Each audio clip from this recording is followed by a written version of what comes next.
Hi, y'all. My name is Bella Moon. Want to go down the line? My name is Charlotte. I'm Lily. And I'm Kaylee. And we're PAR.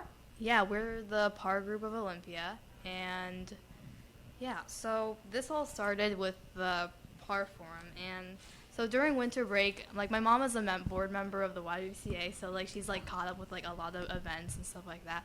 So she like introduced me to this like PAR forum thing that was during winter break. And at first I was like, kind of iffy about it because it was like during winter break and like there's other stuff I'd rather be doing, but for this I decided to go and I did not regret the experience. So during the PAR forum, it was during winter break and there's about like 15 to like 20 girls there, right? And then so there we discussed barriers to empowerment and we learned what PAR or Participatory Action Research was. Yes, so the definition of participatory action research, or PAR as we call it, it is an approach to research in communities that emphasizes participation and action. It uses techniques such as reflection and collective inquiry to better understand the research topic. I like to describe PAR as a group of people researching a topic that actually affects that group of people. For example, we are young women researching barriers to empowerment for other young women.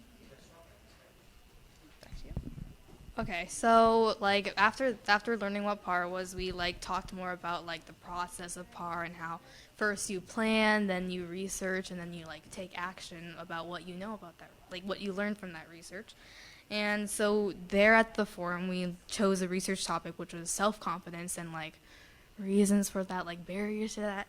And we also learned about research strategies and like how to actually collect data that would help, like surveys and group forums. And for our research, we decided to use surveys, interviews, and a new like kind of method called photo voice, which is like using like photos or like images to like represent something. So yeah, that's what we did like at the. Oh, does it change? Okay. Sorry. All right, cool. I'm just going to talk about like what we do now.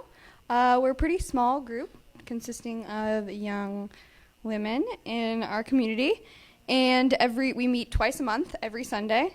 So twice a month every Sunday, and we meet for about 2.5 hours, which is a long time when you're sitting down for 2.5 hours. So the dedication is very real for these women that are in the group.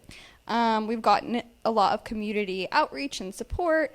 So we've gone to events like my t-shirt that I'm wearing, which is Girl Revolution, which was like Girl Revolution, which was an empowering conference focused on like talks by women of color and youth of color. So that was awesome. We've also been invited to the governor's mansion, and some members met the governor. We've been invited to the ballet and Boom Shaka, and we've just had like a lot of support recently. And it's really good to form a group that the community hasn't really seen and then see the support that comes from it. So, yeah. So after doing some research, we wanted to really get started with something. So we came up with the Why I Feel Empowered campaign. And what this is it's a photo voice campaign, and we're using Instagram for it. And you can see it up here. And who it is it's young women and femme folk of all ages. And it's located within our community and local. And what it is it's just helping like break barriers to empowerment by youth talking about what helps empower them. So what you can do is you can submit your photos and you can add a caption and tell what empowers you. And this helps inspire women of all ages and just kind of bring connection, bring people together. So for you to get involved, you can send your pictures to the YWCA Oli PAR, and you just want to submit a caption that we can put on there, and we will post them up there, and you can be featured in our photo voice, and we can use those pictures towards our research in the future, which is also really helpful. Yeah, and I just want to add like one thing. So in between like the time from the forum and like to now, we've also like, I mean, I've already kind of mentioned this, but like we did interviews, we conducted interviews, and like we learned how to code interviews and like gather information from those interviews. And we did those interviews at like schools, like middle schools and high schools. And yeah, we also made a survey. Yeah. Awesome. So next what we're going to do is to talk a little bit more about what we've been doing and then what we've learned from it. We're going to have one of our advisors, Sarah, come up and ask us a few questions that we can all answer. Great. Hi, my name is Sarah, and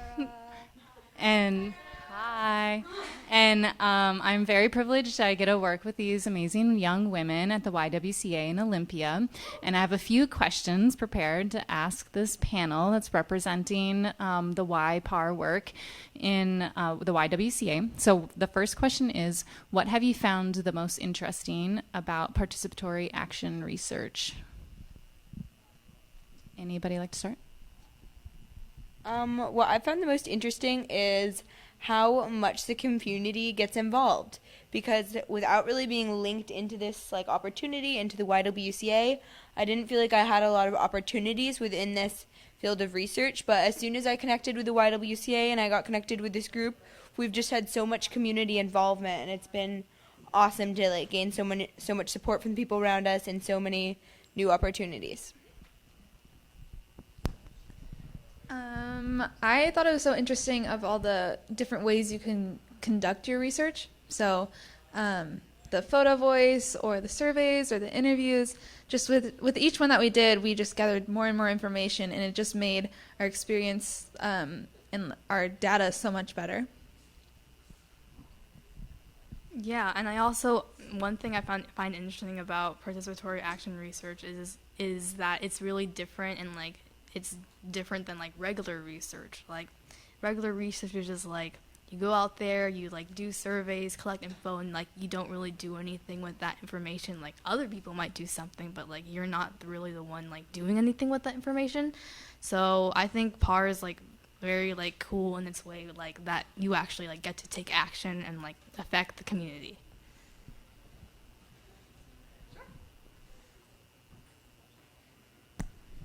I was just going to say that I appreciate the relationships that have formed from this, because I think that they are like very strong, like the relationships within the community and just our own little group have become really strong because we've been together for like a minute.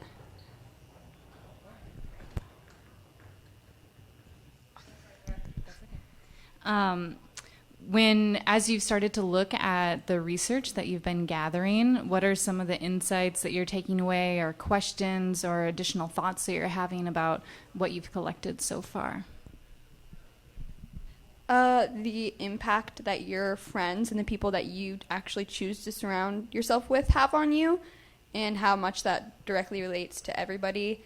Like, we're all so interconnected that we need to treat each other with compassion, and seeing that these forces are coming from people that like love them makes me realize that I'm definitely part of the problem as well. So I need to work on that too.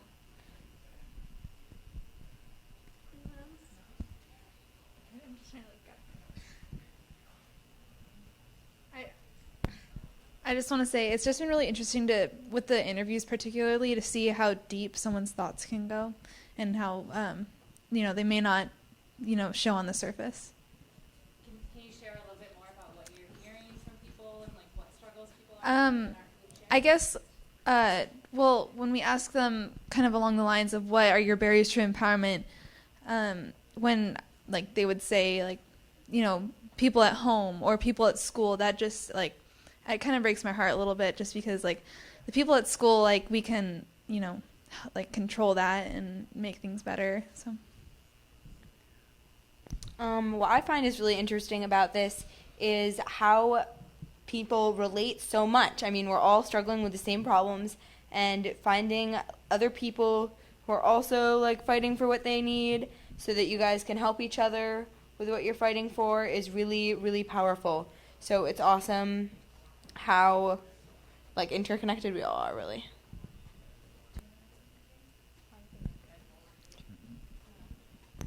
kind of a follow-up question to that is, are there any themes that you're seeing emerge in the research so far, particularly through the surveys or the interviews? Doesn't mean I'm going to answer. I'm thinking. Well, we always thought that social media was a big factor in like a barrier to empowerment, but our research shows that it's kind of divided. So some girls may say that it is a barrier, but other girls it doesn't affect them at all. Mm-hmm. So we're not really sure if we should be using that as data because it's just so divided.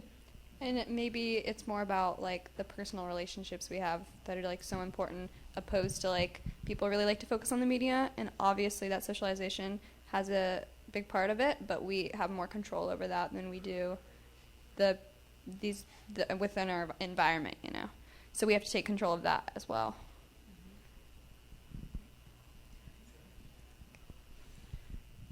And thinking about these themes, and Lily, you also mentioned that some of the struggles that young women are facing are at home and also in the school. And I remember at our last meeting when we were looking at some of the survey data and the information that we were gathering, there was a lot focused on school climate. And I'm wondering if you could speak to like what you're seeing in the schools that you're already attending, in the ways that girls are treated. Well, I see a lot of pressure in schools coming from like all aspects, because there's so much stigma like towards and against taking advanced classes, so that generates a lot of pressure. There's like how our schools are built, it's on like a one track, so it's testing and like that's how you're judged. Kids all are expected to follow the same category, they're supposed to sit all day, so like that's a lot of pressure that builds. But for women especially, I think it's the pressure of like having that like added thing about how you look all day. So whether you're looking good or you're looking bad, whether your outfit is a little too risky, like are you going to get caught for that? And then when you're caught from that, it's such a big break from your education. Is it worth it to be busted and like take a couple hours out of my day for these spaghetti straps I'm wearing? And it's silly things like that that affect some people more than so many others, like men not having to deal with that at all. That's a problem they're never going to have to face, and it's a thing that sucks to face. And like also how it's based more on like women of different sizes, so there's always going to be like more generalization of skimpier outfits to like bigger women. Transitioning from high school to college, I saw a huge difference in the way that I was treated and like respected, because being a loud person who sometimes wears like super inappropriate things, I got like a really bad reaction from like high school teachers and high school students because they're not used to seeing that as much. And going to SPS, I just got like so much more respect shown to me, like always, like because of some like the things that I would do and my boldness.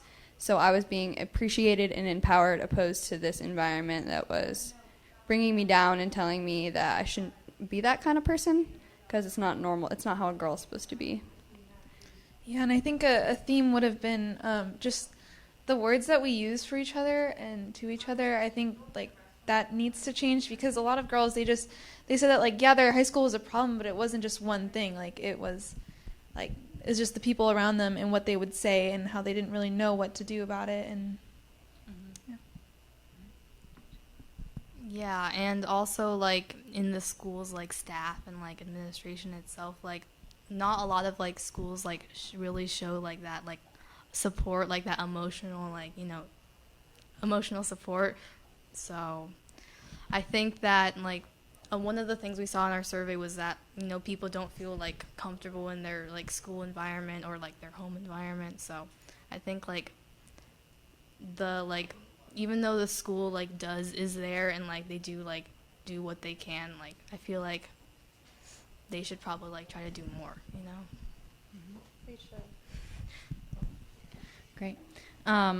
So far in the past months of doing this research and learning these skills, what types of skills do you feel you have learned by engaging in participatory action research? Definitely interview skills, like kind of I've always had a problem with being like agreeing with people, but that kind of makes them biased to say what like I want them to say, and having the interview skills to take it from more of an objective perspective and display that has been a good skill for me. Also, it's kind of a sad skill, but realizing all the barriers, it's like I just see it everywhere I look. So I think that it's made me a lot better at like identifying things that are sexist and that make me feel down. But it's important to identify those things to change them. Some skills I've learned in PAR is like learning how to like use research strategies and like how to gather information. So like for example, like coding interviews, like I would never like have learned like how to do that. And also like I love taking surveys. Like I like, like voicing my opinion about things. And like when we were making our survey, like I thought to myself like it's actually like a longer process, and you have to like think about like how the person who's like taking the survey is gonna like feel about the question and like how it's being like presented. So those are some skills I learned. I feel like I learned a lot more about how to understand people and how to approach problems, because it's really easy to approach a problem in that like you're kind of feeling attacked, but I think it's like I'm learning more about like looking at things more open-minded, like how can I fix this situation? How can I like if this person is saying something super offensive to me, and instead of just yelling at them, how can I like question it, like phrase it like, is that really what you want to say to me? Like, is that how you would want to be treated? So that I can make it more respectful and like a learning experience instead of just me attacking someone and feeling attacked. And in addition to those skills, I improved my speaking abilities because when I was asked to speak at the governor's mansion, that was a challenge to me, and you only get better when you are challenged.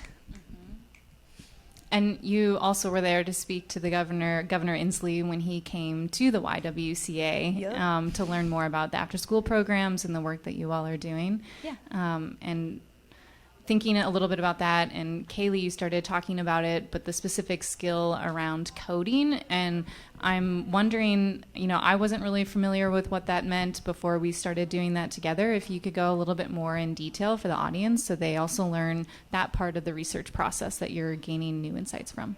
Sure. So what like coding an interview is like, so first when you like conduct an interview, like you record it or like you write it down and take notes. So coding an interview is when like you look at those like the transcript or like the notes or like listen to it and like kind of like paraphrase like the answer that the interviewers had. So like you would like paraphrase it in like one or two or like words or like in like a little phrase. So for example, it could have been like not enough support, or like just short answers that kind of summarize or like kind of like the main idea of their whole answer. So that was like a way to like gather information, and then like we as the researchers would like sort that information and say, oh look, like a lot of people thought that like having not enough support would like lead to this like problem or like stuff like that. So that's what coding an interview, and that's like a research method that we learned at like one of our PAR meetings. Cool, thank you. So based on your experiences with PAR, how else do you think this could be used in our community or in your future work as researchers and also change makers?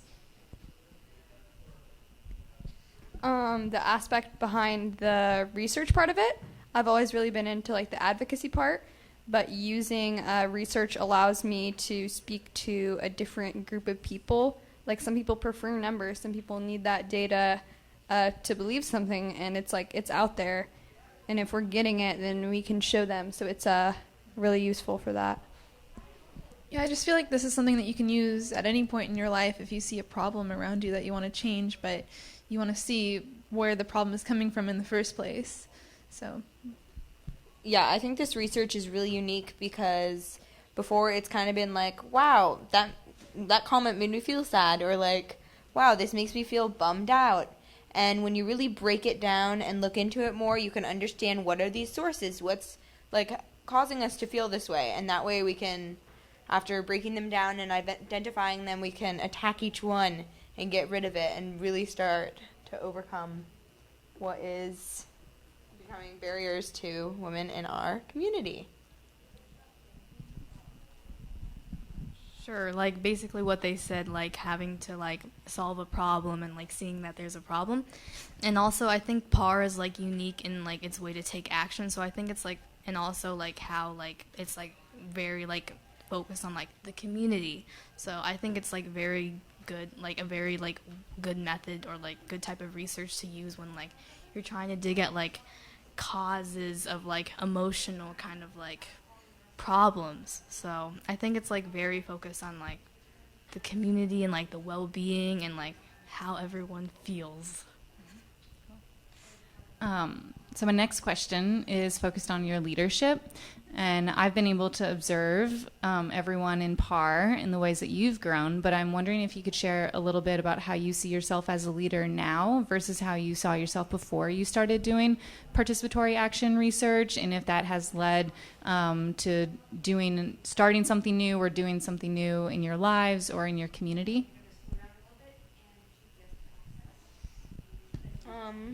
Through this research, I feel like I have tried to be more open and honest about exactly how I'm feeling at that moment so that it's very informative to people. I think that's really helped me grow as a leader because I'm able to state my needs and wants and be very clear about how I'm feeling. And I think that is where like a lot of problems come from because there isn't a lot of communication.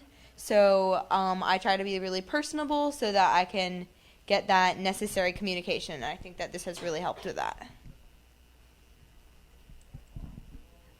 With the leadership skills that I gained from the YWCA, I started a girls club at my school, Black Hills High School, called Girls Outreach Club. And there we try to create a safe space for girls and give them the tools that they need to feel empowered and safe. So we have self-defense classes. We had a detective come in and talk about girls' safety, and we had a lawyer come in and talk about college. So just, I don't know, all that good stuff.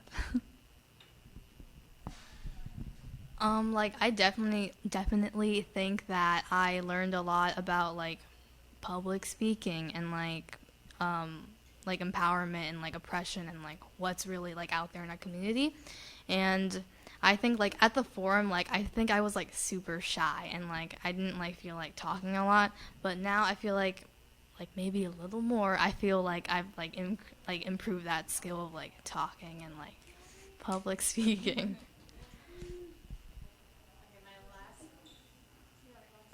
My last question for you tonight is how has, and this is kind of related to what we just spoke about, but how has your own personal confidence changed over the course of this research?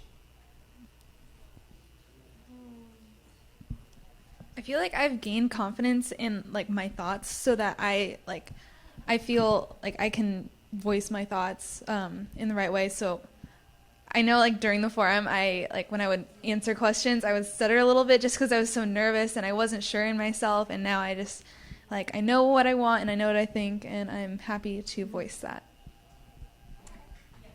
Before the forum, I felt like I was kind of a rarity because I do feel really comfortable in my own body, and I feel like that is a huge privilege that I have. And through this, I've kind of learned how to better support my friends through that, and notice the patterns and like negative self-talk and kind of like regulate certain things like that. And regulate things for myself. Like I said before, like having confidence in like sharing my opinion. Like before the forum, I was like kind of like whenever I said something, I would always like think about it before and be like, oh, like what are people gonna think about this? Like, are people gonna like hate my opinion or something like that? So I think PAR has really like helped me develop that like skill or like confidence in like saying what I want to say and like, you know, not caring about what other people think about it. Would anyone like to share any other final thoughts with the audience or any further ways for everyone to engage with our work? I have something to say. It's okay if the video ends before this, but down here we have our Why I Feel Empowered whiteboard, so it would be awesome afterwards to get a few pictures of you guys saying what makes you feel empowered, and we can share them on our Instagram page. Thank you guys all so much for watching. Also, if you are as excited as we are about our cause, you can donate at the YWCA of Olympia.org. Thank you.